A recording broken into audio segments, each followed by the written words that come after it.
How many of you would like to make a lot of money? And how many of you would like to make a lot of money very quickly? You've come to the right place. My name is T. Harbecker, and welcome to Speedwell, how to make $1 million in your own business in 3 years or less. Anybody interested? All right. First thing I want to do is I want to acknowledge you for being here. There's a saying that says 80% of success is just what?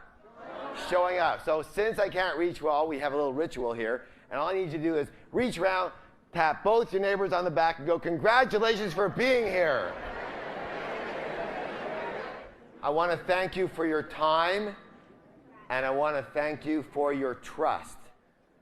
You know, speaking of trust, it reminds me of a story of this guy who's walking along the edge of a cliff, and all of a sudden he slips and he falls off. But he has the presence of mind to turn around and grab onto the ledge. And he's holding on to the ledge and holding on, and he doesn't know what to do. And he's holding on, and finally he yells up and goes, "Is there anybody up there that can help me?" There's no one. "Is there anybody up there that can help me?" And all of a sudden this big bellowing voice calls out and goes, "This is God. I can help you. Just let go and trust."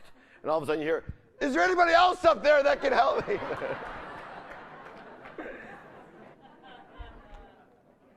Anytime I do any seminars, I have 2 rules. How many rules? 2. First rule is this: don't believe a word I say. Now, why might I suggest that? That's right. Whose experience can I come from?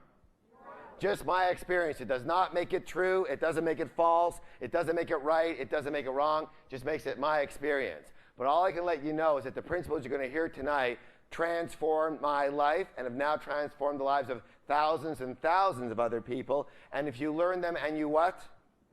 Use them, apply them, I believe they can transform your life too. So all I can ask of you is, would you be willing to be open for this evening and try the material out in whose life? In your life. Whatever works for you, keep on what? Doing. Whatever doesn't work, you're welcome to what? Throw it out. How many of you are willing to be open for tonight? Anybody not? Will see. Thank you. As for rule number 2, how many of you would like to get the most out of this evening? Yeah. Good. How many like to learn faster tonight? Yeah. How many like to remember more of what you learn? Yeah. Research shows the key to that is what? Who can tell me? Repetition, listening? Participation. Thank you. Involvement, absolutely. How many notice ask a lot of questions? You haven't noticed? What do questions do? Yes, questions hook the mind. What do? Raise your hand if you're in business whatsoever. Raise your hand if you have customers or you'd like to have customers. Raise your hand if you'd like to have customers to listen to you for once in a while. From here on in, you're going to ask them a what? Question. Very good. Also, sometimes you notice I leave the last word off the end of my sentence, and your mind just fills in the... You guys are good. And then often I'll ask you to repeat things. To what? Now, why on earth would I ask you to repeat things?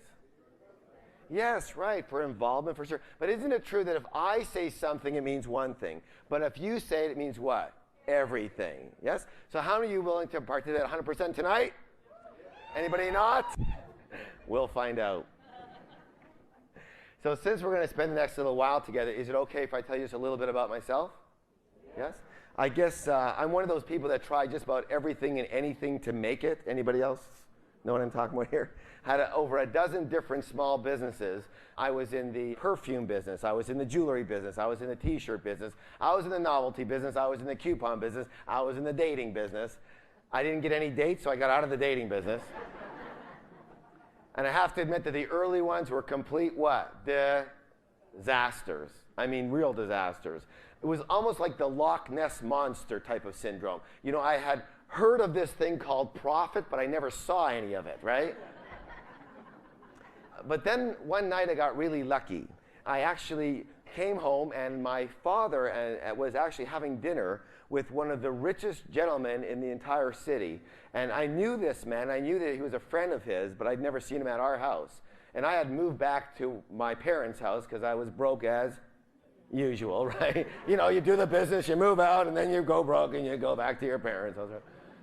That happened until I was 61. So anyways, for too long. And so I was back with my folks again, living downstairs. And this gentleman was there, and I knew he was, and he owned half the city. I'm telling you, this guy was if he wasn't a billionaire, he was darn close. But he wasn't just rich, he was a fabulous man. He was very spiritual, he had a heart of gold, he had a beautiful family, he was very family oriented. So he was just one of these guys that you just wanted to emulate, he just had it all together. You know what I'm saying? One of these very special people. And I guess my father had been crying the blues to him about my situation, as usual. And he took me to a side and he said, would you like a word of advice? Well, you know, I said, sure, you know. And he said, Harv, if you're not doing as well as you'd like to be doing, all that means is there's something you still don't know. Well, being a brash young man at the time, I thought, what? I knew what? Everything. But my bank account did not reflect that. And so I listened for a change, and on his advice, I basically devoted myself to studying the strategies of the most successful entrepreneurs in the world, especially those who made it big and made it very what? Very fast. Very what? Because that's how what? That's how I wanted to do it. You know, I was just never one of these guys that could take 40 years in a business to try and make it. You know what I'm saying? I was always thinking, how can I make it quickly? Does that make sense to you, yes or no? Anybody know what I'm talking about here? So, you know, that's what resonated with me. And in doing so, to my shock, I found that virtually how many? Virtually all of these people use the same 7 steps. How many? 7 steps to create their fortune and their freedom. And I developed these steps into a little package, a little system, so I could use it. And I called it Speedwell, and I put it to the test. And I went out there and I borrowed $2,000 on my Visa card, and I opened one of the first retail fitness stores in all of North America. And the results using the Speedwell system were absolutely mind-blowing. With this system, I was able to open 10 stores in only 2.5 years, and then I sold half my company shares to the H.J. Heinz Corporation, the ketchup people, for $1.6 million. How many wouldn't mind starting with a $2,000 credit card loan and having $1.6 million in cash in your pocket a couple of years later for half your company, right? So after that, I began doing this again and again, and then I moved down to sunny San Diego, did a little bit of retirement over there, worked on my golf game. You'd never know it, so I gave up golf too. And I started getting a lot of people asking me basically, you know, how I'd done this and how I keep doing these things and what these steps were. And so I started teaching strategies all across North America for high-speed success through a company that I founded called the Street Smart Business School. It went very, very well. And actually, I came up here to Vancouver, to Western Canada, and started doing Toronto also about 4 years ago, and under the name in Canada, Peak Potentials. So all I can say is that the Speedwell system created a money miracle. A money what? Miracle. In my life, has now done that for thousands of people. And if you learn it, and again what? Use it and learn it, it can do the same for you. So let's talk a little bit about the Speedwell system. Who is the Speedwell system for? Me. Yes, it's for ME, right. It's for people, first of all, who own their own business on a full-time basis. Raise your hand if you're one of those people. Good. It's for people who own their own business on a part-time basis. Raise your hand if you're one of those people. Good. It's for people who someday would like to own their own business. Raise your hand if you're one of those people. It's for people who don't care how they do it as long as they make $1 million very quickly. And it's for people who really love their job right now and they don't really want to leave it, but they want to have a security of knowing that they could make it. What's the word? Make it. They could make it, have it in their back pocket, should they ever decide to leave their job or it decides to leave them. Raise your hand if you're in that category. Okay, good. What kind of businesses are available? What kind of businesses work with the Speedwell system? Yeah, the Speedwell system is, Speedwell principles are generalized principles. What are they? Generalized principles. So what that means is they work in what kind of businesses? All kinds of business. They work in retail business. They work in wholesale. They work in products. They work in services. They work in business to business. They work in home-based businesses. They work in network marketing type businesses. They work in high-tech, low-tech, any kind of business that you love. Got it? Yes? Yeah. All right. So how many of you are ready to learn the Speedwell system? Yeah. Give somebody a high five beside you and say, I'm ready to go. Before we start on this, I want you to recognize something. I want to make sure you're clear on something. Did I make up the Speedwell steps? No, I did not. What did I do? I simply what? Recognize what they were doing. And I'm hoping that you recognize, and you will hopefully, unless you've been under a rock somewhere, recognize every one of these steps. The only distinction here is what we've done is we've been able to put them into a package, put them in order in what? And that is critical because I blew off one business. I had it all right except for the order was wrong, right? And all of a sudden I was pretty well almost bankrupt again. Put them in order for you, and so now they become a little bit of a what? A checklist. A what? So you can determine where you are in this range and where your next steps are. Does that make sense? Yes or no? Yeah. All right, you ready to go? Yeah. All right, you sound guys good. Speedwell principle number 1. Very simply this. You have to believe that creating wealth quickly is what? One more time, twice as loud. Feasible. You have to believe that it's feasible. See, in my experience, especially when I'm on the radio and whatnot, when I talk about Speedwell, they always want to nail me on the get rich quick thing. Yes or no, right? It's very obvious. Why is that? But I believe that getting rich quickly has gotten a really bad rap, right? In the past, in the past, society has labeled people who would rather make their money faster than slower as what? Crooks, greedy, schemers, scammers. Nothing good, right? But actually, the truth is several thousand people, including myself, have made their money very quickly and fully legitimately. And not only is there nothing wrong with it, I actually believe this is the wave of the future. The wave of what? Look at a guy like, for example, Jeff Bezos. Here's a name you might know. He started a company called what? Amazon.com. Here's a guy who comes from a net worth of about $40,000, and in just under 3 years, he's got a net worth of over $7 billion. Okay, the guy is not a crook. The guy is not a scammer. He's not a schemer. He just made his money quickly and legitimately. Does that make sense? And a lot of it to boot. You say, oh, well, that's high tech. Everything in high tech went through the roof. No. There's a fellow by the name of, you want to recognize, John Schnatter. John Schnatter. I mean, who does he? This guy opens up a frickin' pizza parlor, right? Papa John's Pizza. Have you heard of it at all? Papa John's Pizza. And in short order, again, using the Speedwell system, he goes very quickly right to a net worth of over $400 million with pizza parlors. You could do this with hot dogs. You could do this with hair pieces. It doesn't matter. Well, okay, I didn't mean to insult you, sir. It's okay. It was just like so glaring. I was like, it just came out, right? The fact is, more and more fortunes are being made with lightning speed, and for very, very good reason. How many people agree that the world is changing quickly? Yeah. Technology is changing quickly, yes? Yes. Markets are changing quickly, yes? Yes. People's interests are changing quickly, yes? Yes. Yes. And therefore, you have to realize that every time, what time? Every time there is a change. What's the key word?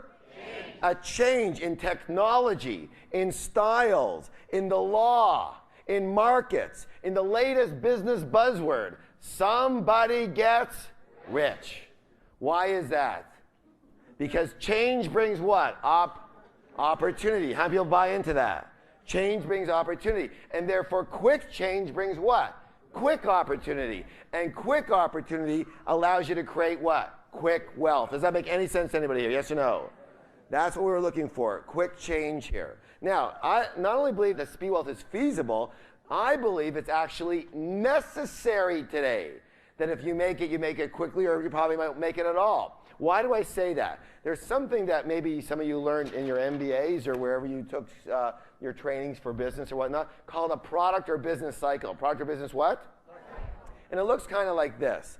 There's a startup phase, a growth phase, maturation, saturation, decline. So startup, then what is it? Growth, maturation, saturation, decline. Now, this whole cycle in the old days used to take how many years, would you say?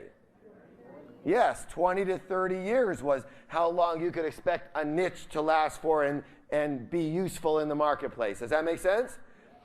How long is that today? Where you have your own niche that you can basically, this is my niche, this is what I do, nobody else basically does this. Yeah, 6 months if you're lucky. I would agree. It's anywhere from 6 months to maybe 3 to 4 years if you're lucky.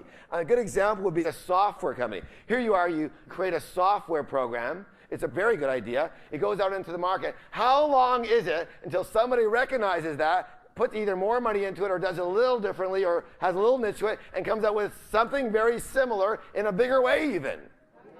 How long is it? Months if you're lucky, days if you're not, right? And people are just waiting for you to come out with things so they can latch on to it and do it themselves, yes or no? Now, isn't it true that software companies, by the way, they have the revised version, the updated version, ready before the first one even hits the market? So they can knock themselves off, right? Now, in the publishing industry, are things moving quickly? I'm in the publishing business, so I can tell you in the old days, it takes like, 1 year to 5 years to write a book sometimes, yes? It can take quite a bit of time. And then after all that time, all that effort, all that marketing, all that, you go out there and they get it into the bookstore finally. How long will that bookstore keep that book on the bookshelf if it's not a bestseller?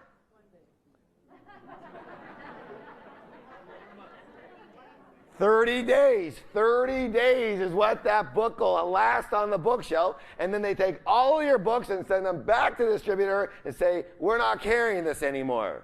Space is too valuable. The books change too quickly. Does that make sense? Right, it's got to be very fast. So you understand that. Why is this? This is because of two reasons. Number one, communication has developed in such a way where people are communicating around the world in a heartbeat. Yes or no? Yes. And then coupled with the fact that so many people want to get in their own business today because they need to, basically, yes or no? That you take those two together and all of a sudden you can't come up with an idea anymore, put it out into the market, have it working, and nobody knows about it. Everybody knows about it quickly, yes or no? Yes. And once they know about it, boom, they're into it too, yes or yes? So my philosophy is this. You want to get in, and then you want to get what? And then you want to get in again to something else, then you want to get? Because if you say, well, I think I'll take 7 or 8 years to develop this thing. But whatever you've got, if it's 10 or 12, it's probably a dinosaur already. Nobody even uses the darn thing anymore. Does that make sense? So it's a high-speed type of mentality now. So all I'm saying is this, that things have changed, and we need to revise, what's the word? Revise. What we deem is a normal time frame to success. The other question you want to ask is Speedwell not only feasible, but is it feasible for you? Feasible for who?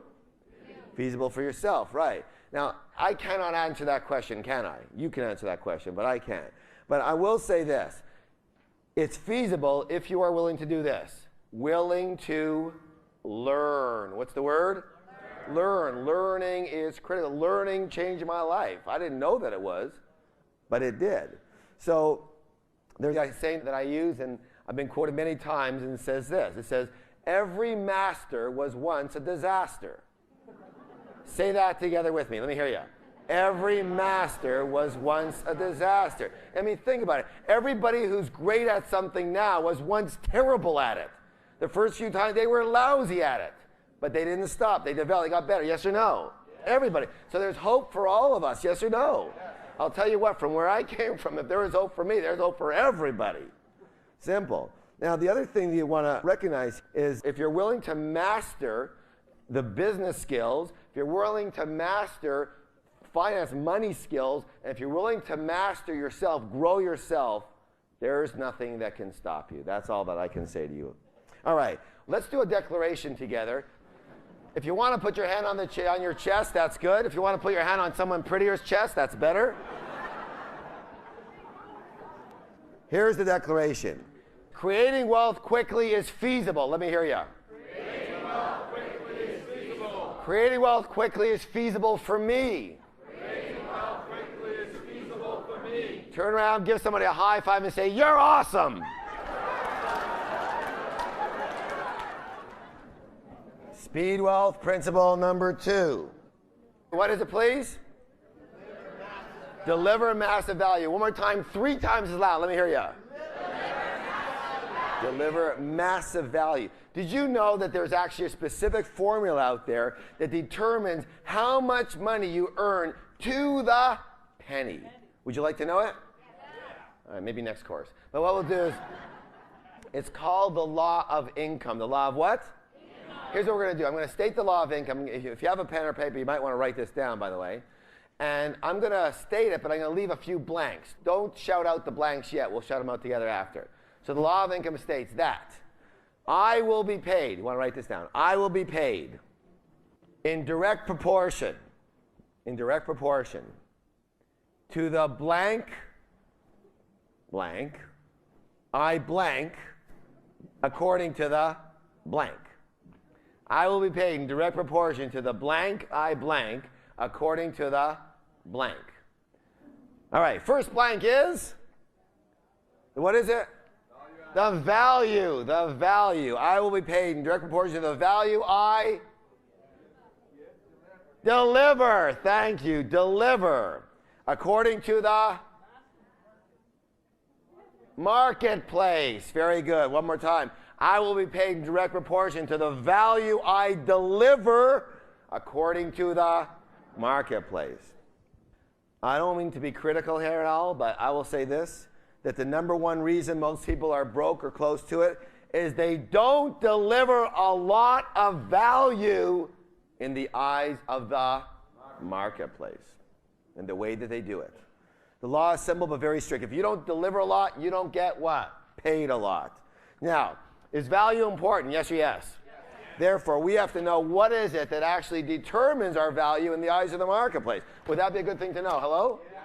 Let's talk about that. The first thing that determines this word right here is this. What's the word, please? Demand. Who can tell me what demand is?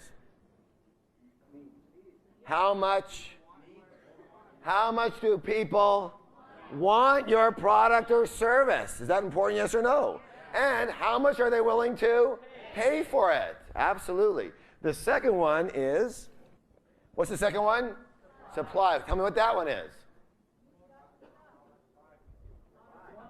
How much of your product or service is already out there in the marketplace?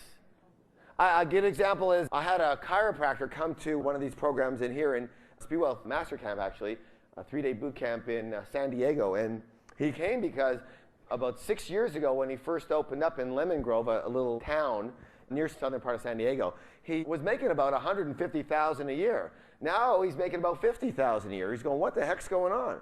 So he's in this, he goes, oh my God. I said, what's going on? He says, well, I didn't realize that 7 more chiropractors have opened up in the little town. At first, I was the only one. Does that make a difference, yes or yes? I'll tell you what, there's a lot of people here tonight, but if there were 16 people teaching Speedwell 16 nights in a row in different places, there wouldn't be that many, yes or no? So does that make a difference? Hello? Absolutely. That's why your USP, your unique proposition, how you do your business is critical.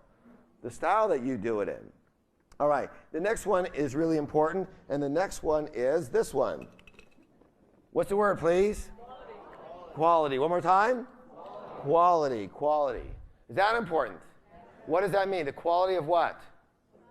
Yes, how good is your product or service? Is that yes? Is that important? Yes?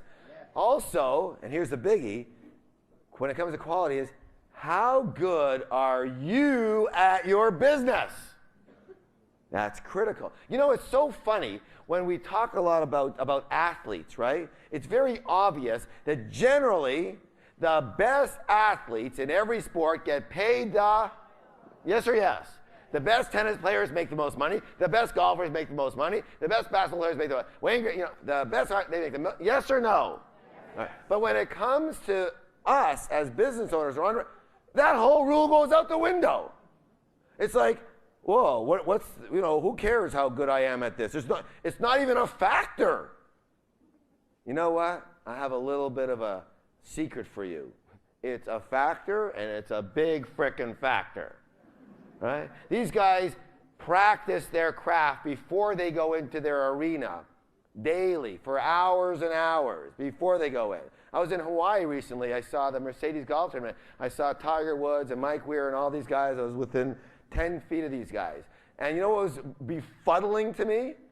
Is that as we were leaving, we went on this little shuttle to the car, and then there's this practice range and they were all, every one of them, after I finished around, were all hitting balls and putting. Every one of them after they hit before the game, they hit the game, and they hit after the game. Because they practice to hone their skills, to be the best at what they do. Now, how about you? How good are you at what you do? How good are you at your business in totality? In totality. Would you like to know a really strong indicator of how good you are at your business in totality? Here, it's really simple. Look at your paycheck. Look at your paycheck. That'll tell you everything. See, the paycheck doesn't lie. The paycheck doesn't have a mind to justify things and blame everybody else. Look at your paycheck. That'll tell you what you need to know. Good indication as to how you are in all the aspects of your business. I had a gentleman who got upset when I said that. He says, I am a wonderful artist. And I said, great, you must suck at business. He got upset because he wasn't making any money, right? You understand what I'm saying, right? Good, you're a wonderful artist. That's one part of the business. What about the rest of it? Does being an artist still have to do some marketing, yes or no? Or do they have to have marketing and promotion done, yes or no? Of course. That's part of the business. Where are you there? Absolutely. So that I know it got a little quiet in here after that. But you know what? Every master was once a... Very good. All right. Let's talk about the last one here. The last one is called... What's the word, please? Quantity. One more time, twice as loud. Quantity. Quantity. Thank you. What does quantity mean? How much of your product or service are you actually delivering? What's the key word? Delivering. Notice I didn't say produce. In fact, in the old economics books, and I wouldn't doubt if they're still there, the law of income is there, and it says you'll be paid in direct proportion to the value you produce. You know what? That is absolute BS. You don't get paid for what you produce, do you? Now, how many of you have produced things and never got paid for them? How many of things that are produced sitting in your basement or your garage right now and not getting paid for it?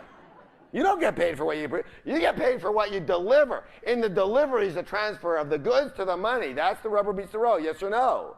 You got to deliver it to get paid, and if you want to get wealthy, you got to get paid. Simple as that. So let me ask you this. Which of the four factors here do you think is the biggest problem for most business owners? How many people say the biggest problem for most is the demand factor? They're not in the right situation. How many people the biggest problem is supply? Too much competition on it. The biggest problem is quality. How many people say the biggest quantity is quantity? All right. In my experience, the number one challenge for most people who are in the small business arena, small business, I choose, say, anything under, let's say, 10 million. That's a small business. Number 4, quantity. Quantity is the biggest challenge. You see, a lot of people have an excellent product or service, and they may even be delivering it to the marketplace, but not in enough what? Quantity to create wealth. So, if you want to get paid, you must deliver your value to people. But if you want to get rich, you have to deliver your value to what? A lot of people. That's the difference. And that's why, regardless of the business, if at all possible, I would highly recommend that what's the word? Possibly part of your revenue come from product sales. Now, why would I say that? Product sales versus strictly personal services where you have to be there to get paid. Why is that? Because products give you the opportunity to deliver large what? Quantities of your value without what? Without limitations. Thank you.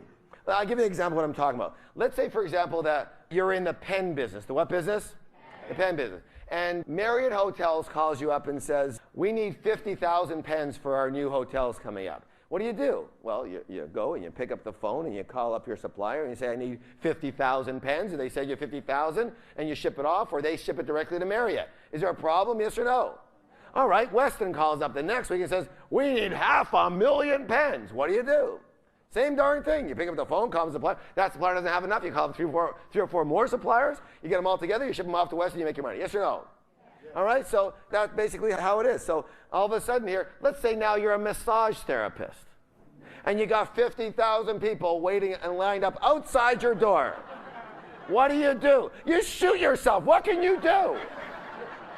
You're stuck. You're finished. Well, you still have the next. What are you going to do? Wealth rule number 1. Number what? Never have a ceiling on your income. Wealthy people do not have ceilings on their income. If you are therefore in a job or a personal service business where you have to be there in order to get paid, you have a ceiling on your income, and it's good that you're aware of that. You could be the best masseuse in the world, but there's only so many massages you can do in a day. The same limits are on counselors or consultants or professionals or anybody else working by the hour or by fixed salary. Do you understand? Yes or yes? If you are currently serving, then, we'll talk about quantity here, 10 people a day, you have to create a strategy to serve 100 people a day. If you're serving 100 people a day, you have to have a strategy to serve 1,000 people a day. How many people think there's a big difference in income between serving 10 people a day and 1,000 people a day? That's the difference between making a living and becoming rich. Do you understand? Yes or yes? Yes. Those are the critical things you have to get. So, I deliver massive value to thousands and thousands of people. Let me hear you. I deliver value to thousands and thousands of people. Gives me a high five and say, you are amazing.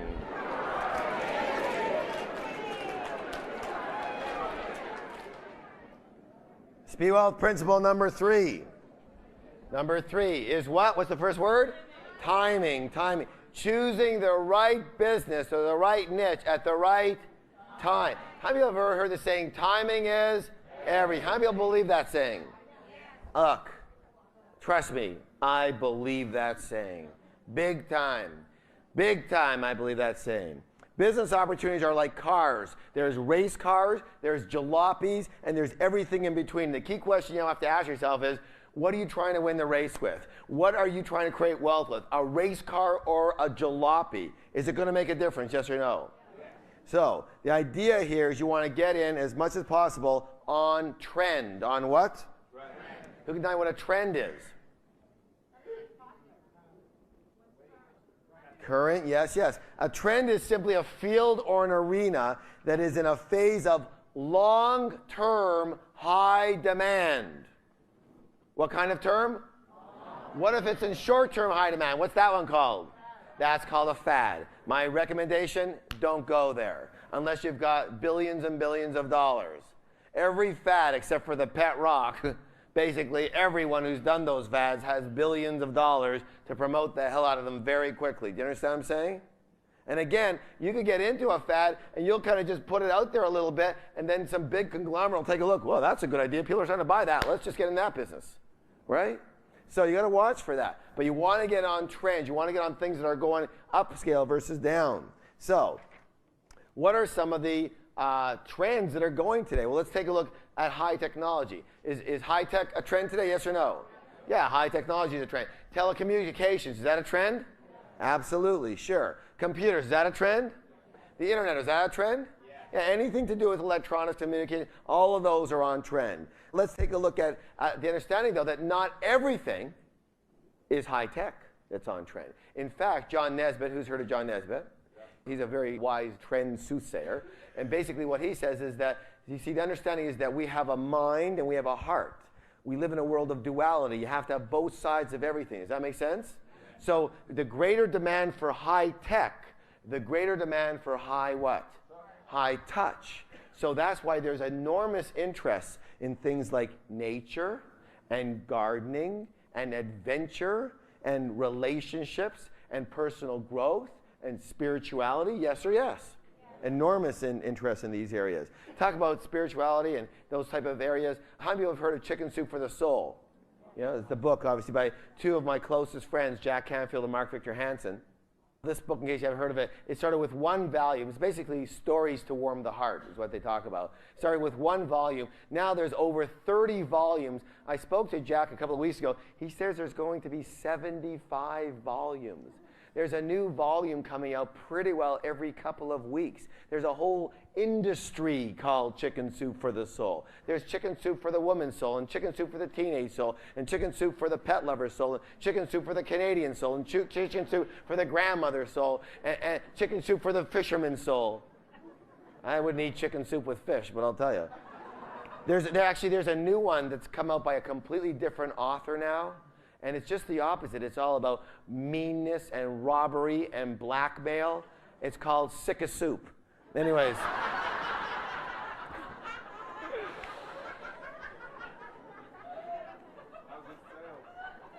Sales are good today.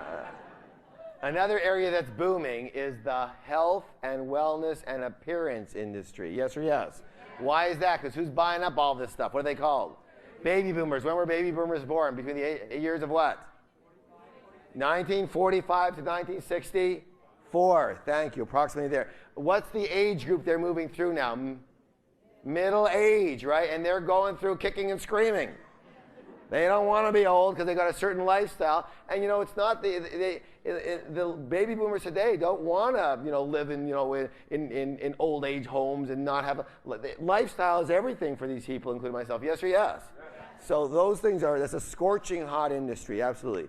Another huge area is the area of entrepreneurship, business ownership. People are realizing today more and more and more that not only can a job generally not make you rich, but it lost its most appealing essence, which was security. I believe, and I've always believed, that you're more secure in your own business than you are in a frickin' job. At least you got a choices there. Someone else just comes in and says, this is called a pink slip. You go, why? Well, we're downsizing. That's all there is to it. So, I don't mean to say anything, but I'm here to kick some butt if I can. And one other thing about a job is it's the most perfectly spelled word in the dictionary because it stands for what? Just over broke. And why is that? Because that's the way they keep you coming back tomorrow. Do you understand? It's just quite thought out. It's very, very intelligent, at least on their part. So here's my thoughts. If you're in a job, you have got to be performance-based. You've got to be performance-based. You've got to be able to get into a position whereby you can get paid based on your results. Does that make any sense whatsoever? Then there's no problem with the job because it's really your own business, isn't it? Yes? Okay, so that's very, very important. So the timing couldn't be better to A, be in your own business, but B, listen to this one, be in the business of providing business opportunities to other people. That is a huge business, all right? And always, if you present it properly, it's very hard to turn that down, but most people don't present it properly. I do a lot of talks for certain companies, and it's actually easy to do it once you know what you're doing. Here's a declaration. It says this: I only get involved in high demand, on trend opportunities. Let me hear you.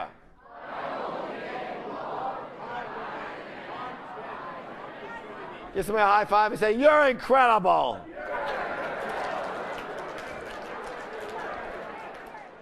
All right. Now it's time to lay down the gauntlet. Enough pussyfooting around. Speedwell principle number 4. This is the toughie for where most people lose it right here. What's the word, please? One more time, twice as loud. What is it? Systemize, systemize, systemize. Systemizing your business. What is the definition of a business system? Who can tell me? Duplicatable is good, yes? Yes, good. Good. The definition of a business system is simply this. A business system is simply a repeatable process that produces a profit. What is it? A repeatable process that produces a profit. Any system will just be a repeatable process, but if it's in business, it's got to produce a profit, or you won't be in business very long, right? All right, so that's what we're after here. Now, let's talk a little bit about creating a system, a workable system here. How many parts are there to every business? There are exactly 3 parts to every business. Here they are. The what? The marketing, the production, and the operations/administration. That's all there is. Everything else needs to go underneath one of those headings. When I start up a new business, I hire 3 people. Who are they? My what? Department managers. What are they? My marketing manager, my production manager, my operations manager. That's who I hire. Then they go hire everybody else. So 3 parts. If your business has more than 3 parts, you're way too complicated. Less than 3 parts, you're missing something pretty big. Now, here's the deal. What you've got to do is design specific processes for each of these areas, so each of those areas runs smoothly, efficiently, and automatically. The goal, the objective of the Speedwell system is to create your business so that your business works like a well-oiled machine. What kind of machine? Well-oiled machine. A money machine.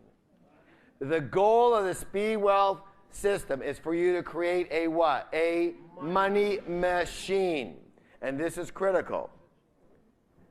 For a little bit of emphasis, I'll stand right here. And it is absolutely critical. Absolutely what? Critical. This machine must work without you. Only if you want to get rich. It has to work without you. Why? Because if you are the major cog in the wheel, you will eventually become the major clog in the wheel. And you'll see how that works. You have to be physically present for the business to work. Your business can only grow to the extent that you can personally handle, and that is not very much. No matter how brilliant you are, no matter how energetic you are, there are only how many hours in a day? 24 hours in most days, and therein lies the problem with most small business owners. They don't own a business, they own a frickin' job.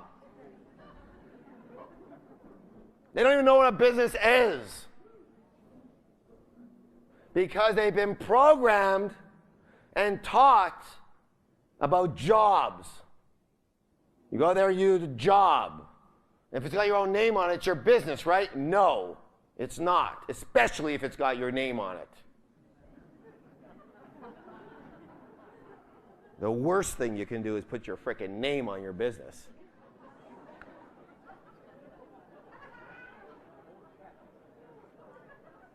Hi, I'm small.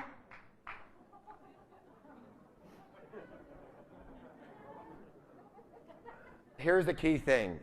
They always have to be there or their income goes down the drain. Listen closely. A Speedwell entrepreneur, a true entrepreneur, is a coordinator. A what? A coordinator. You are the conductor of the orchestra. Isn't it true that in musical orchestras that sometimes the conductor could be a wonderful violinist or a fantastic trumpet player or the best percussionist in the world? Yes? But do they play those instruments when they're conducting? No, they don't. Why don't they play those instruments? Because then there'd be nobody left to what? Conduct the frickin' orchestra. So they don't play those. So what does that mean? That means even though you're the best at the tasks that you are doing, you can't do them if you want to get rich.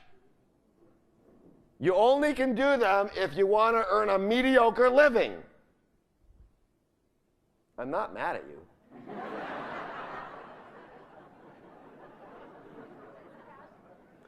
You can do all the tasks yourself, and you can save a few dollars. But remember, where you are a cog, you will eventually become a clog with this system, which means you will be saving hundreds, but losing and throwing away millions.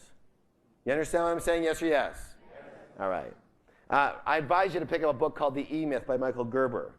And what he says is a value there is the idea here is to work on the business, not in the business.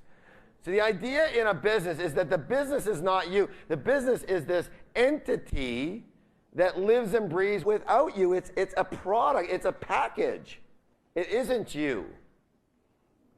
You can certainly do what you need to do on a personal basis to help the business. For example, I help our business, but Peak Potentials has 8 different programs. And we have people teaching certain parts in different cities now, and we're moving more and more to where I help the business, but I am not the business.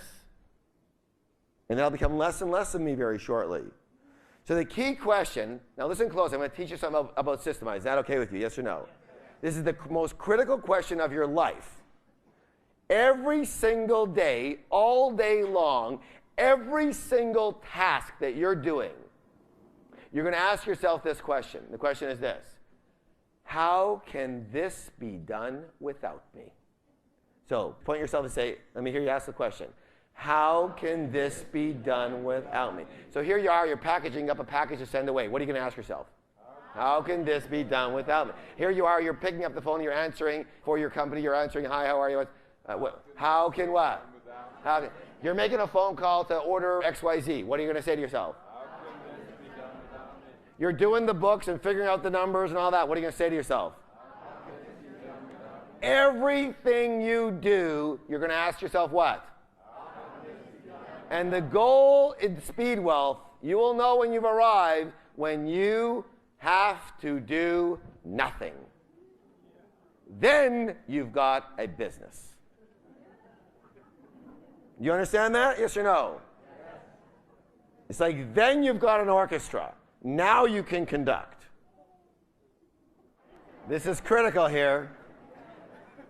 I systemize my business so it can work without me. Let me hear you. I systemize my business so it can work without me. Give somebody a high five and say, you're dynamite.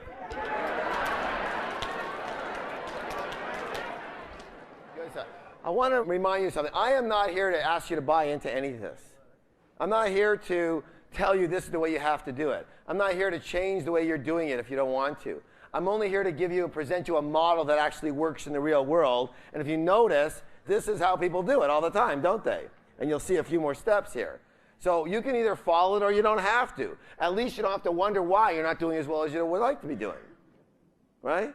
There's a checklist. That's all there is to it. This is the way people do this. You don't have to systemize. You can run your business by yourself or with a few people and be the personal service company and not clone yourself for the rest of your life. And that's okay. You might do okay. It's going to be hard to get rich quickly, though. And that's what we're teaching here tonight, yes or no? I have to deliver my promise. My promise is I'm going to show you how to make $1 million in 3 years or less. Did I say that, yes or no? That's what I have to do. Now, whether you want to follow that, it's up to you. I'm not making you wrong for having a job. I'm not making you wrong for being a personal service company where you always have to be there. Hopefully I'm making you think, that's all. Is that fair enough, yes or no? Okay, good stuff. So here you got Speedwell principle number 5. Very simply, you've seen this 100 times, but now you know when to do it. What's the word? Duplicate. One more time, twice as loud, please. Duplicate. Yeah, there's a saying, if it works, keep doing it, right? So duplication is the principle that changes your money machine from one that spits out pennies to one that spits out $1,000 bills at a time. Now do you understand why it is so critically important to set up a system that can work without you? Because it allows for what? It allows for duplication without what? Limitation. Understand? That's the critical thing. So let's review. First, we find a nice, timely niche, a product or service that's in high demand. Next, we create a system. A what?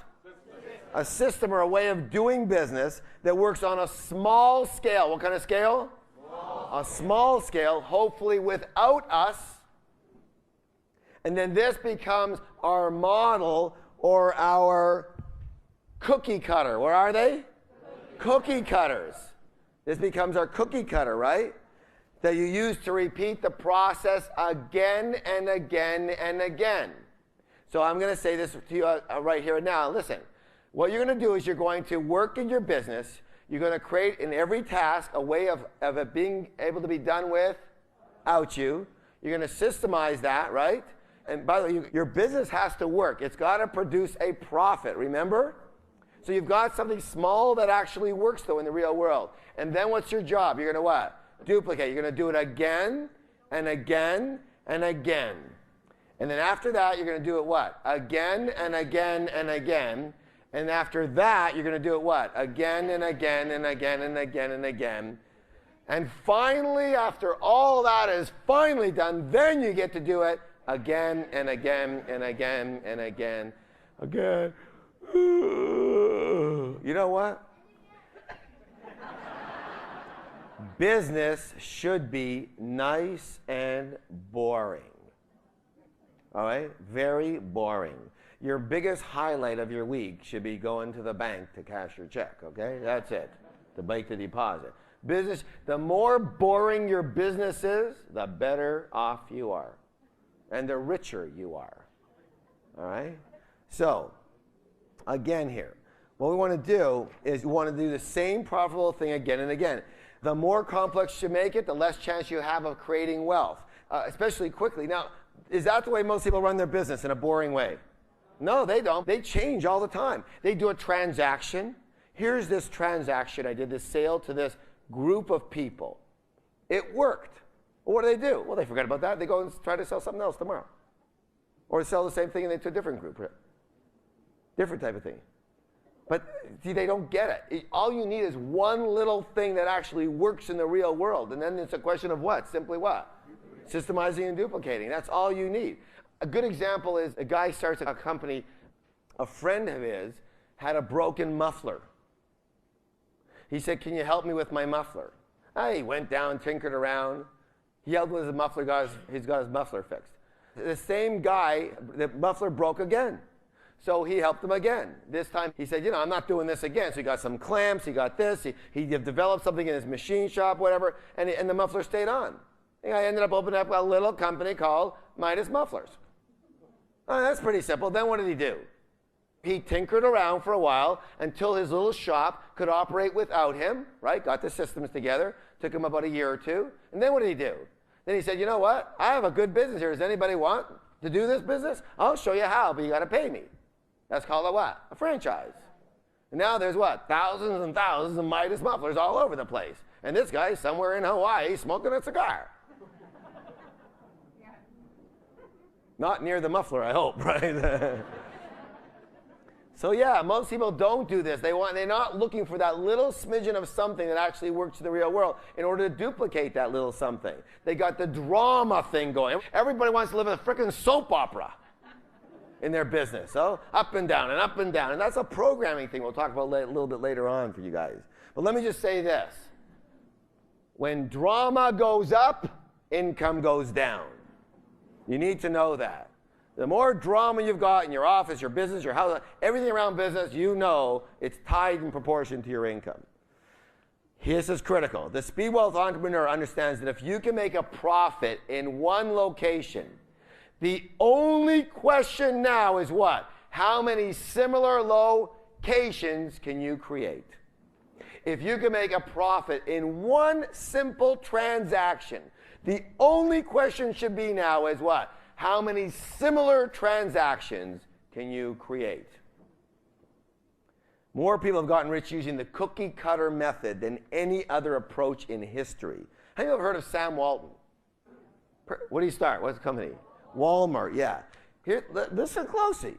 What did he do? He started with one small store in one small town, making one small profit. Yes? First with him in the stores, then without him in the stores, and then what did he do? And this became his cookie cutter to roll out what? 1,500 more cookies all across small town America. And that's how he got rich. Does that make sense? If you notice, Sam Walton didn't open 3 stores in small towns and go, we're ready for the big city now. No, because he had his method, he had his niche, he had his little thing that actually worked. He didn't know if big cities would work or not, but why go there? There were still thousands of small cities to cover, and he was the one doing it. The idea is be a big fish in a little pond. That's the goal. That's how you get rich. Don't try to be everything to all people because you'll never make it. It costs too much to reach them all anyway. You understand what I'm saying? Yes or no? Yes. All right. So, did he use the Speedwell system? Yes. Absolutely. Did it work? Yes. Well, he ended up with $7.4 billion. I'd say it worked pretty good. Have you ever heard of McDonald's? What's that? That's a simple system also, yes? How did it happen? Who knows? Ray Kroc, yes? Ray Kroc, what was he? He was a blender salesman. A blender salesman. He gets a call from one store down in Southern California owned by the McDonald's brothers, and they ordered 4 blenders. The biggest order he ever had before in history was 1 blender. He goes down to deliver it because he had to see this for himself. Why would anybody need 4 goddamn blenders here? Excuse my French. And he goes down, he sees there's lineups out the door. He goes, this is good. Whatever they're doing is working, right? But they hadn't systemized it. They just had a way of doing hamburgers and a way of doing their fast food and a way of doing their shakes that people like. So what did he do? He bought the McDonald's brothers out. And what did he do? All he did was he systemized whatever they were doing, and then he duplicated. One of the ways is franchising, duplicate, and one of the most powerful companies in the world today, based on what? The Speedwell system. What, did I make this up? You recognize what they do. Here's the mistake that I made that almost cost me everything one time. And I was already starting to do pretty good. I did the duplication before the complete systemization. I missed that little step. And what did I do? I duplicated my mistakes. You understand what I'm saying? That's critical. I want you to know something. Raise your hand if you've been in one of my seminars before. Raise your hand if you've been in one of our big courses before, our major courses. Very good. So you know we have a lot of programs and stuff, and you know that we have a lot of people who go to our programs, yes or yes? I mean, in our main weekend programs, we have this many people. That's a lot of people, yes? We have our programs are set for that. So the essence here is that I made a conscious decision at this point in time to do this on a regional basis. But I want to tell you something. My own thought processes, when I came back to Canada to do this, to open a training division up here, you have to understand my thought process was, either I'm going to run this on a regional basis and then later on create a way to take myself out, or, and here was my situation. We were already back in Canada, and immediately we were very popular both in Vancouver area, Alberta, and Toronto, immediately, because of the stuff that we do, especially on the inner game. And so all of a sudden I had a choice to make, and I remember talking to my family and discussing this very specifically. I said, I'm either going to go this route or I have to let go of Alberta and concentrate only on Vancouver, where I am, and that's it. Why? To create a strong system in order to be duplicated by city. Do you understand that? You understand what I'm saying? Yes or no? Yes. So what we've done is we're expanded pretty wide, but we have such a strong support system and fantastic staff. So now if we want to go by city, we still know how to do a city. Does that make sense? Yes. But this is a harder way to do it. It's lucrative for us, but it's a harder way for most people. Don't go out there and start doing this until you've got a methodology that works on a very small scale. Does that make sense to you, yes or no? So if I was coming in to do it by city, by city, by city, I would not. I would have let go of Alberta and let go of Toronto, which I did eventually, to concentrate on one place only so that I can say, this is how you do a city. What's the next city? Does that make sense, yes or no? Keep it on a small scale and then just duplicate what you did. All right. How many people have heard of companies like Mary Kay and Niken and USANA, Sunrider, Melaleuca, Amway, Excel? Give me some more. Herbalife. Prepaid Legal. Avon? Newscan, Manatech. Boy, there's more than I even know, right? These are called what kind of companies? Network, multi-level companies. These are called network marketing companies. Now, what is network marketing? It's simply a methodology like franchising of what? Of duplication. What is it? What is it? Duplication. That's all it's about. You like it, you use it, you tell people. They like it, they use it, they tell people. Over and over again, that's as simple. That's why it's very smart. That's why they work. The reason network marketing does well is because the Speedwell principles are inherent in that industry, aren't they? Right? The best companies have the right niche, the right product at the right time. Can you imagine them doing well without it? They have systemized it before you even get into it. They've done all the work for you, for gosh sakes. This is how you do it. You get this kit, you show people this video and this tape, you get them on this three-way call, they call this number, they call that number, they sign up with this distribution. Normally, you'd have to do all that yourself. Yes or no? Yeah. And then once you've got that, what do? They say do what? Duplicate. Just do it again and again and again. Get more and more people doing it. Now, just so you know, I wrote the Speedwell book way before I even recognized that network marketing companies fit into this, right? So everything I do is totally objective. And I do a lot of talks and work with lots of network marketing companies because they like me because I'm completely objective. I'm not talking about network marketing. In fact, so we have some of the principles involved so well with it that is different information, but it's so powerful. When people use it, they just go through the roof with whatever they're doing. Plus, people who get involved in it see the power of that stuff. The idea is that, for example, I know a very average couple, and I mean average couple. He doesn't have too much going on up here, I'll tell you. She's pretty sharp, but they live in Tennessee. Tells you a little bit right there. Anyway, small town Tennessee. Did you see Deliverance? I saw that. He reminds me of that guy. That's why I say that. They have 20,000 people in their downline. They're all family. No, they're all.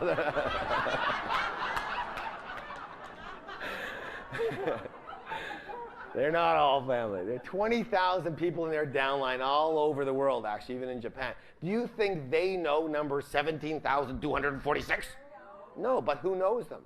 The system knows them, and that's all that has to happen. I want to make sure you understand this next step, and that is to what? To what? Systemize. And so what you're going to have to do is what?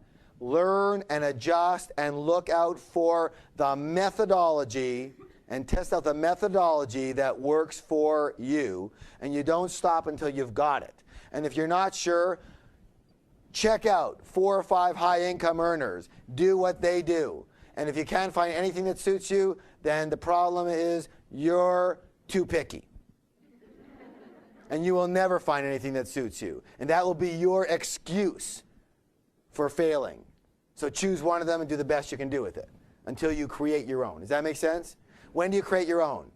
When you're rich. When you're rich, you're welcome to create your own. Is that okay? Before that, you follow someone else's model because they've gotten rich with it. It's proven. So, once we have a strategy, a system, a methodology that actually works, what do you do next? Well, if it works, then you what? You do it again, and you do it good. So in any business, the principle for Speedwell is you must what? Duplicate. Duplicate. Now, duplication is the principle that changes your golden goose from one that spits out pennies to one that spits out $1,000 bills. I mean, even in your business, isn't it true that if you have 2 people in your downline, there's a big difference than if you have 200 people? True? That's called what? Duplication. Isn't it true that if a person has 20 stores, a chain of 20 stores, they might make a lot more than if they have 1 store? That's called what? Duplication. It's called what? Duplication. Okay. So now do you understand why it is so imperative that you set up a system that can work without you? Why? Because that affords you what? Duplication without limitation. And you know, limitation is the what? It's like one of those curse words when it comes to wealth, right? No limits. Remember the importance of quantity. You remember quantity? Remember? The key question is always this. How do I get my product or service into the hands of the largest number of people? And the answer is what? Duplication. Simple economics. So let's review. So first we're going to create a system, a what? Or a way of doing business, doing things that works well on a small scale. Like it might be the way you sell to one person, or it might be the way you sell to a group of people, or the way of recruiting that works for you. Something that actually works. And then this becomes your model, or another way to say it is your what? Your cookie cutter. And everybody has a different cookie cutter, don't they? And it doesn't matter as long as yours works, bakes good cookies. Right? And you notice it's formed. It's even here, this one's even metal. It's formed. It's a specific form that you have. It is not haphazard. Notice this cookie cutter makes the same shape every time. Got it? Very important to realize that. So this becomes a cookie cutter used to duplicate your success over and over again. Now, you don't get fancy on me here. You don't get brilliant. Don't change everything every day. You keep it nice and simple. You do the same profitable thing every single day. I know it's quiet in here now, huh? See, business, here's the trick. Business should be nice and boring.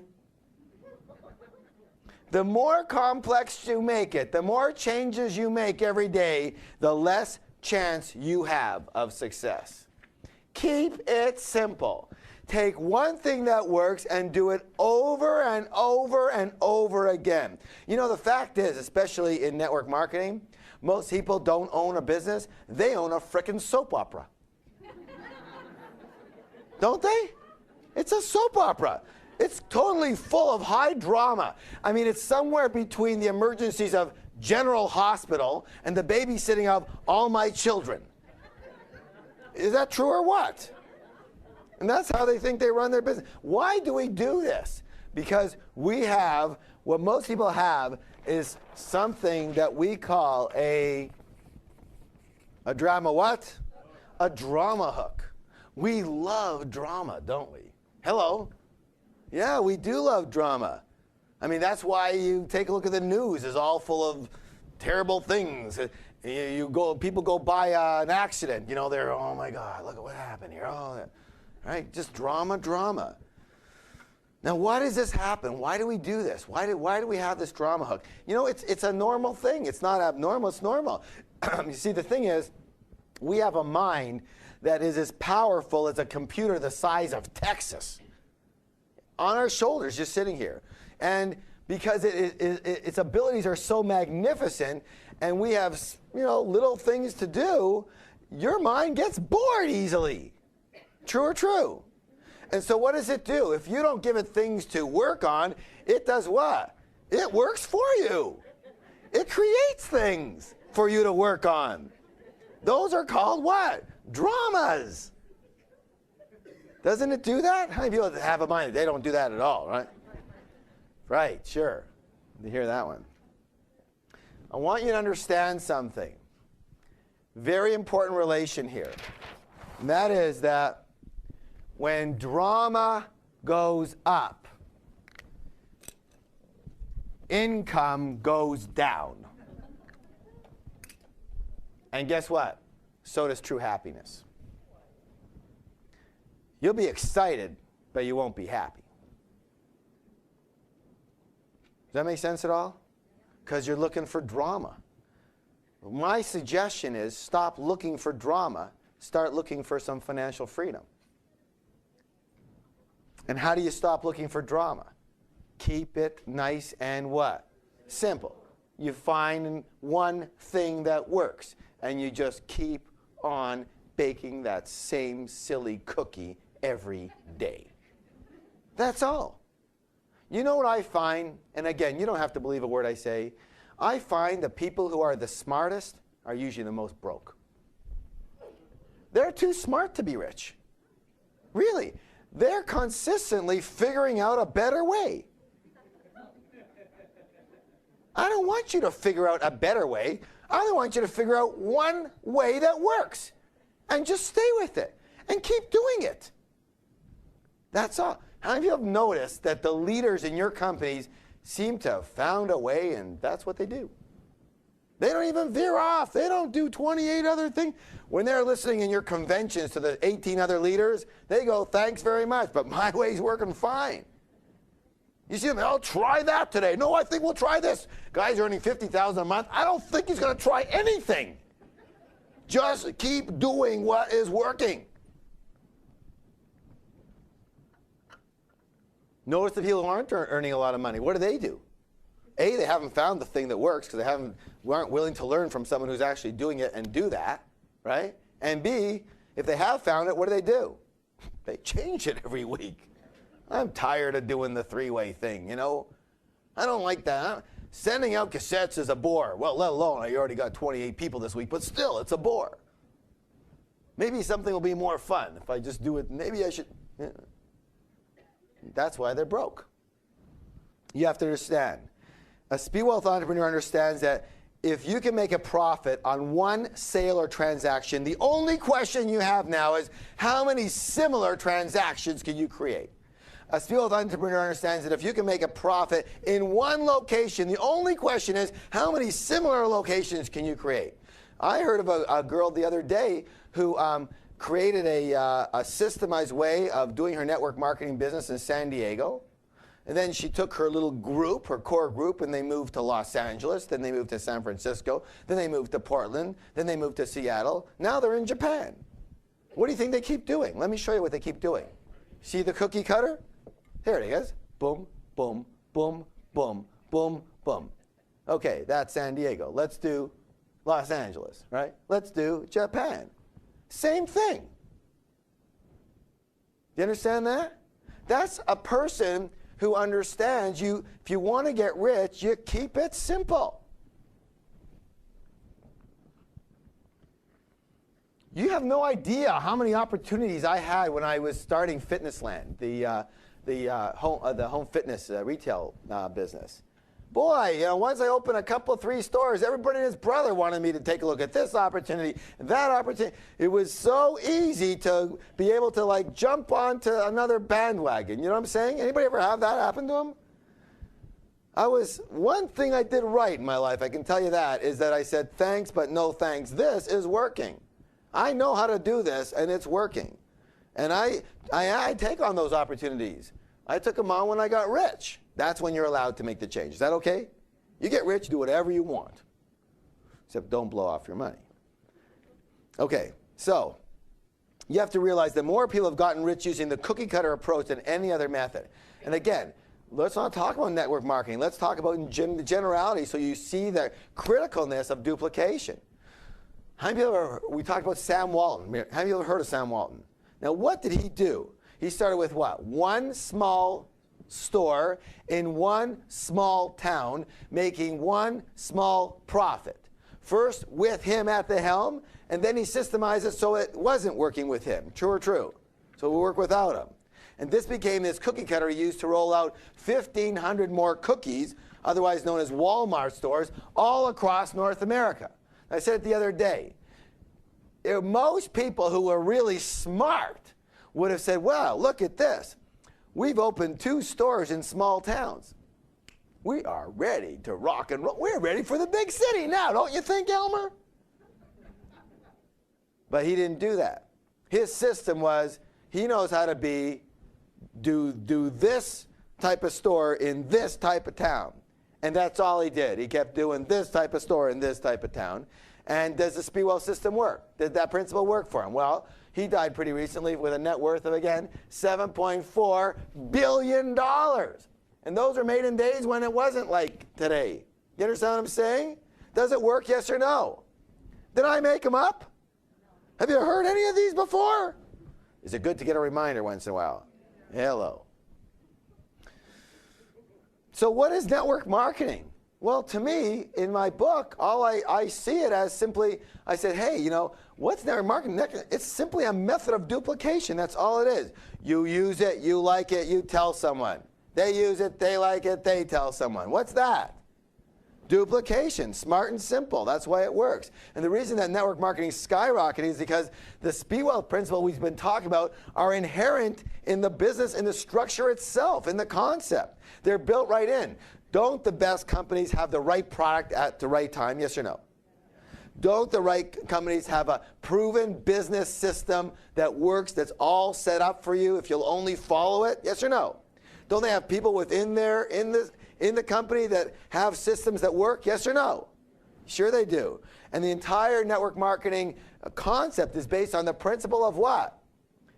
Principle of what? Duplication. See, I know normal, everyday folks who have 20,000 people in their downline, and they earn over $1 million a year. Now, here's a question for you. Help me out with this. Do you think they personally know number 17,241? Do they know them? No, they don't. Of course not. Yet they still make money from that person. How? Because they set up the system, and the system knows that person. They don't have to. The system replaces you. That's the beauty of network marketing too. The whole idea is to replace yourself and build a system that will become your golden goose. Now, a couple of factors when it comes to duplicating yourself. Number one, what is the quality of people you are recruiting? What are the quality? There's a saying in network marketing, it says, tell me if you've heard this before, it says, you might want to write down, recruit up. How many people have heard that before? I think that's a good idea. What does recruit up mean? Tell me. Sponsor some people who are more successful than you are. Is that a good idea? Sure, they're already successful. Look, in our courses, we have several courses that we run at our school, those 6 or 7 of camps and whatnot. They're big, long. Some of them are 2 days, some of them are 5 days. They're major. But one of the things that we work on is we have a very Zen approach to things. And the Zen approach is this. I want you to write this down if you haven't already. You'll hear me say this if you come to our courses, because I'll nail you with it all the time. How you do anything is how you do everything. How you do anything is how you do everything. Let me ask you this question. Do you think that if a person is very successful in business right now, and they transferred over, full-time or part-time, to another business, is there a good chance they would also be very what? Successful. Why? Because they have the whatever it is on the inside to be successful. True or true? At the same time, if a person is quote-unquote a loser, what do you think they're going to be when they come into your business? Well, hello? That doesn't fit with your hero thing, does it, though? Because you can't fix them, right? See, that's the problem with a lot of people. A lot of people bring people into their business so they can fix them. So they can, let me help you. I will help you. I'm not making a dime, but I'll help you. You understand what I'm saying? I'm not saying not to get those type of people. But I'm saying this. If you want to create wealth, you want to create wealth quickly, you better find people who are successful. Let me ask you a question. If you had a business, here you are, you open a retail store or something, you get a manager. You're going to hire a loser? What is he going to do to your store? You're going to lose it, right? Don't you want to hire a person who's successful, a winner, a guy who can make things happen, or a guy who can make things happen? Yes or no? Why is this any different? If I was in network marketing full-time or whatever, I'll tell you what, I wouldn't hire losers. If a person sounded like and excuse my phrase, you know what I'm saying by loser, right? A person who doesn't have the wherewithal to win, they've never won. I'm not saying they can't win, but you know what? How you do anything is how you do everything. Find people who have been successful in at least in some areas of their life. You know who's great? Athletes are good. People who are, really been successful in that arena. Maybe they haven't tried the business arena real well, but they know what commitment and focus is all about. They know what determination is all about. They know what rejection and failure is all about. Trust me on that. And discipline, thank you, very much so. The stronger your people are, the more money you will make with a lot less effort. And again, if this is so obvious, why do most people not do this? Why don't they make it a point to meet the very best people on the planet and go for them? Simple. They're out of their comfort zone. Out of their comfort zone. How many ever heard the saying, birds of a feather flock together? We have a couple of parts to us, 2 parts to us, our higher self and our ego self, our ego mind. That's in another course. However, the ego mind, listen closely, wants to find people that are just like us. You see, a lot of people, the truth is, they don't want to find freedom. They want to find friends. They want to find people they're comfortable with, to work with. Good. You know what you'll get? Exactly what you've got. Exactly who you are. That's what you'll get, those results. You're a 5, you'll keep getting 5. You want to create financial freedom quickly? Don't bother finding people you believe are just like you. Find and recruit people that you believe are better than you or will be better than you at this business. You stretch your comfort zone. You surround yourself with great people, and then what you do is you work on becoming great yourself. Second thing on duplication. You don't just duplicate yourself, you must duplicate the system. The what? The system. Look, the big money in network marketing, from what I can see, is not in personally selling the product. Hey, do you want to buy some of this? How much is it? It's $40. Boy, am I going to get rich doing that? I don't think so. It took you all night to sell the $40 can of whatever. True or true? You notice people get rich don't do that much. I'm not saying there's anything wrong with it. It's just not the way to get rich very quickly. The big money is not even in recruiting people. The big money is in making sure you are duplicating the system that works. Therefore, the secret in this business is, listen closely. You might want to write this down in big, bold letters. Find people and train them to find people and train them. To find people and train them. And on and on. The key is to make certain that each person down the line is what?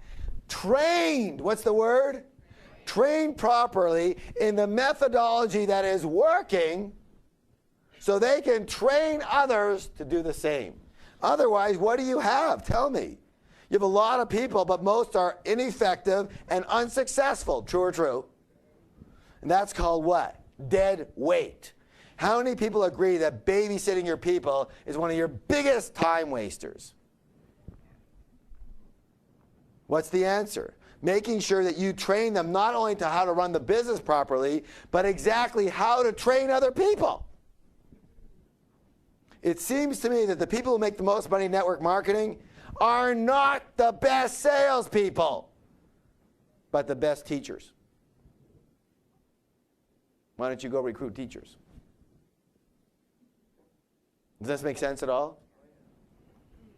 It also seems to me that the number one reason that people struggle and quit is because they weren't trained to train people. So what happens? They can do it all themselves, but then their goose starts to starve, right? This is too hard. They were never said, to succeed in this business, you have to put on your trainer-teacher hat.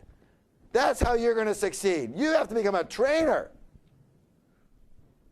I mean, you'll notice that the people usually up on the stage at those conventions, they're pretty good trainers. They're the ones who make all the money, don't they? It's not coincidence that they're on stage and they make the money. What comes first? Well, they're probably both together, aren't they? They're good trainers. That's why they make the money. They can stand in front of 200 people and train these people to do well, or train these people to understand the opportunity. The more you duplicate yourself and the system, the more you feed your goose. And the more you feed your goose now, the more your goose will feed you later. So, does this make sense at all? Duplication. Does this make sense? Yes? And what are you going to duplicate? The system. And what are you going to train? You're going to train people to train people. Not just in, here's how you do the business. Here's the products. That's a given. Of course you do that. You have to train people to become a trainer so that they'll train other people to train people. You got it? That's what's called down the line, isn't it? That's how people end up with 20 or 30,000 people in their downline, isn't it? That are doing something. Speedwell principle number 6, voila, is what? Leverage. What is it? Leverage. One more time, twice as loud, please. Leverage, thank you. And what is the definition of leverage? Let's try again. What's the definition of leverage? Come on. Yes, very much so. Very simply this. Leverage simply means doing more with less. Doing more with less. What did Archimedes say? Remember this guy over here? There you go. Give me a lever long enough and a place to stand, was it? And I'll move the earth. Very good. Leverage. Let me tell you something. Leverage is the secret ingredient that all wealthy people share. Virtually impossible to get rich without leverage. Virtually impossible. You think about it. I mean, you think about even people who've saved for 40 years. If you save for 40 years under your mattress, chances are you're not rich. But if you let that money accumulate on compound interest for you, chances are you're rich. That's called what? Money working for you. That's a form of what? Leverage. Does that make sense at all? How many would agree? Raise your hands if you agree it's almost, I mean, nothing's impossible, but virtually impossible to get rich, especially quickly, if you're not using leverage. Okay. Good. So give me some examples of leverage. Tell me some. Hello. Other people's time and labor. Good. Thank you. Other people. Yes. Right. So again, other people's time. Yes. And labor. Yes. Products. That's leverage, right? Products to represent you. Yes. Information is leverage. What else? Yes. Other people's success, their stories or their learning. Sure. Learning. Is education leverage?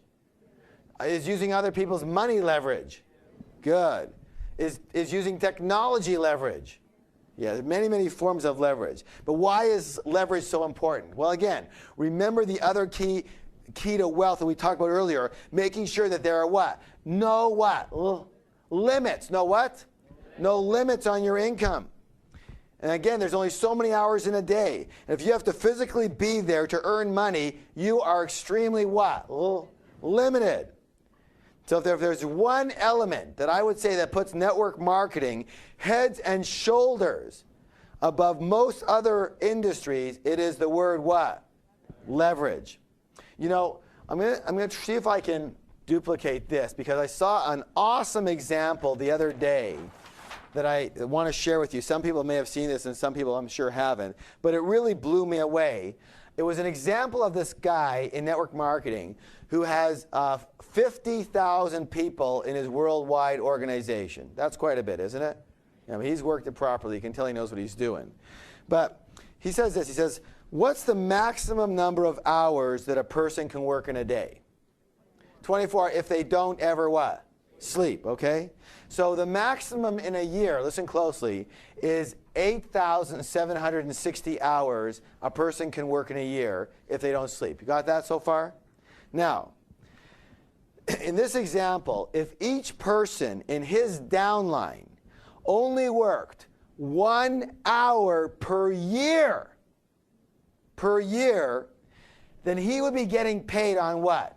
50,000 hours, right? Does that make sense? So the person, one single person, would so his downline or him, his representatives, works 1 hour per year, and that's equal to a single person needing to work over 6 years. 1 hour per year versus a single person, a person having to work 6 years for that amount of being paid on. Does that make sense at all to you? And now extrapolate this number. It's pretty awesome. In fact, when he says, if they were to work 1 day of the year, that would, to offset that, to equal that, a person would have to work 50 years to equal what his organization does in 1 day. 50 years. Now listen closely. Let's say the people in his organization were with him for a year. Is that possible? Yes or no? And they worked a normal 8-hour day, basically, for a whole year. So in this case here, they worked for 1 year, right? A person without that leverage would have to work for 13,700 years.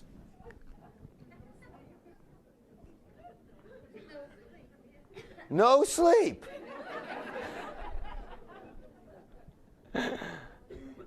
Is that leverage or is that leverage? That's unbelievable to me. That's why I think maybe network marketing might be the epitome of the wealth principle called leverage. Now, here's the nice thing about it. Now, that's an example of a person who's built a huge organization, true or true? And we'd like to have that, wouldn't we? But the question is this. Did this person even build the organization? Who built it? A lot of people. Everyone down the line built it. You know what? For all you know, this person might have a very specific way of doing things, and what he says is this.